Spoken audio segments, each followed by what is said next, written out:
Una rapina avvenuta in pochi minuti. Secondo i testimoni, due sarebbero gli uomini che tenevano sotto controllo la parafarmacia in viale Caccianiga. Hanno girato nella zona per diverso tempo, tanto da insospettire la dottoressa.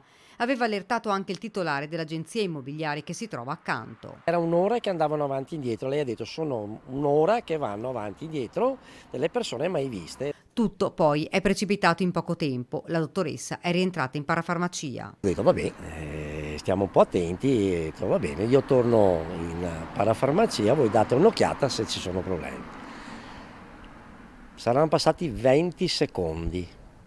Lei ha telefonato ai carabinieri, ha messo giù il telefono, quindi i primi 10 secondi, i successivi 10 è entrato dentro. Uno probabilmente al palo e uno è entrato dentro. Armato di un coltello da cucina e con gli occhiali da sole, si è avvicinato alla donna, gliel'ha puntato alla gola, voleva i soldi in cassa. Lei ha tirato fuori tutto quello che aveva e gliel'ha consegnato. Si tratta di un bottino di qualche centinaia di euro. Sono stati attimi di terrore per la donna, che è rimasta leggermente ferita. Probabilmente si è anche difesa perché aveva un taglio alla mano e un piccolo taglietto alla gola, per cui un po' sotto shock naturalmente.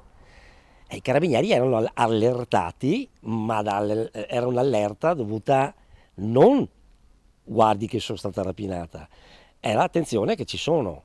È stato tutto veloce. All'arrivo dei carabinieri la rapina era già stata messa a segno. I due sono poi fuggiti a piedi, immediatamente è scattata la caccia ai malviventi. E sono uscito e la signora è uscita, era là, aiuto, aiuto, eccetera, eccetera. La paura ora è molta, non tanto per me, ci dice. C'è mia figlia che lavora, che è qui, io non ci sono, gli ho detto chiudi.